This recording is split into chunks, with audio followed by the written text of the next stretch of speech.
With us now for reaction on all this, Senate Minority Leader Mitch McConnell. And sir, thank you for your time today and good morning to you. Good morning. What has the administration told you? Well, first let me say this is one of the greatest foreign policy disasters in American history. I think it's important to remember where we were a few months ago before the president's reckless decision to leave. We only had 2,500 troops there.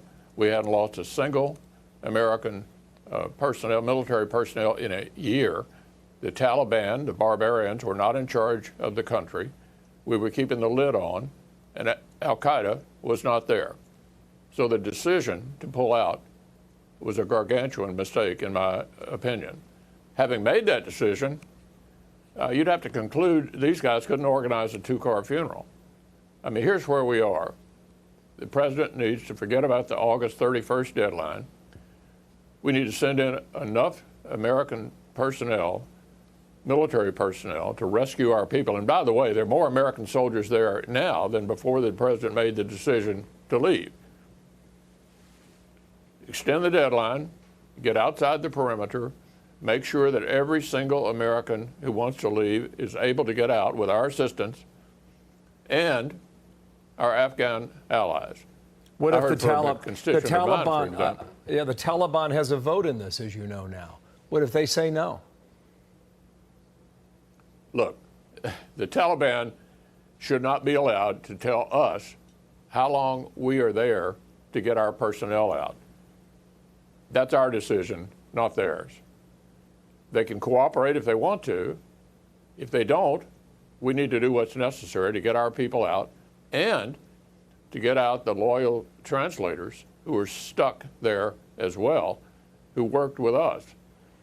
You've been there since 9/11 in the Senate. You've watched 4 administrations with their strengths and weaknesses in each of those. We are 7 months into the Biden administration. What do you think needs to happen now, this early on in an administration with 3 more years to go when it comes to foreign policy? They're going to meet today, the G7, with most of our allies extremely frustrated with this decision and how it was handled. Well, you listed all, yeah, Dana, you listed all the critics. It's our NATO allies. And by the way, the NATO allies were there with us. We weren't there all by ourselves. Everybody in our, all of our allies realize that this decision has greatly weakened our efforts in the war on terror. The war on terror could be fought 2 places, over there or over here. And the strategy since 9/11 has actually worked. We've not had another foreign-inspired terrorist attack in the United States in 20 years. We had finally evolved into a policy that was actually working in Afghanistan as well. With a very light footprint, we were keeping the lid on. The barbarians were not in charge of the government. Of course, it was not a Jeffersonian democracy. That's not why we went there in the first place. This was not about nation building. It was about protecting us here at home from foreign terrorist attacks. There are some who believe the president pulled the plug because he wanted the symbolism for 9/11 20 years removed. Do you think that's true? Well, I think every president has been tempted by the poll question. If you ask Americans if we've been there too long, they're likely to say yes.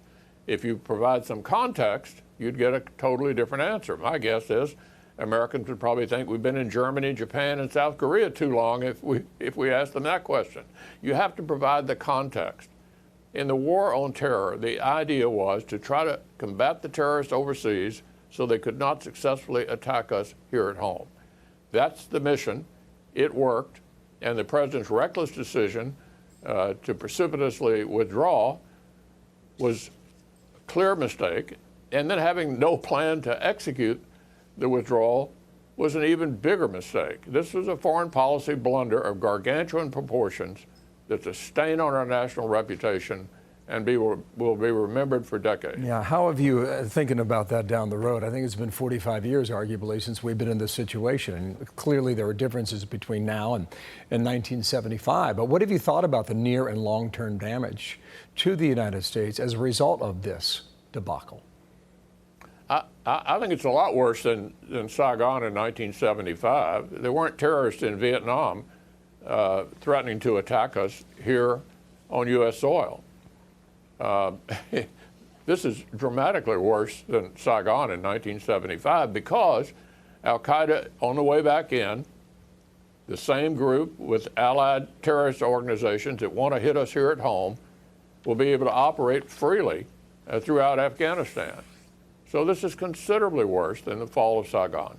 Sir, so back here at home, the Democrats yesterday in the House, they were trying to cobble together their coalition in order to try to get their domestic agenda passed, which includes the $1.2 trillion infrastructure bill and then $3.5 trillion in their big spending social reconstruction plan.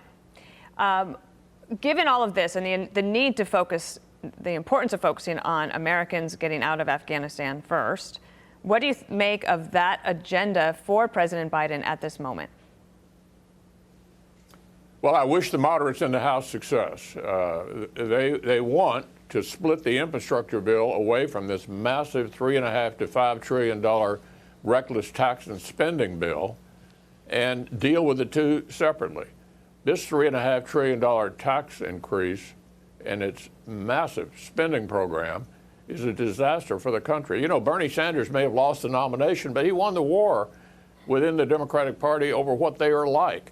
And so we're now down to just a handful of Democrats in the House, maybe 9 or 10, and maybe 2 in the Senate that don't sign on to this socialist agenda. So I'm pulling for them. We're doing our part. There won't be a single Republican in the House or Senate support this $3.5 to $5 trillion tax increase. Sir, thank you for your time. There's going to be a lot of news on all this throughout the day. Appreciate your first word of the day here with us today back home in Kentucky. Mitch McConnell, thank you.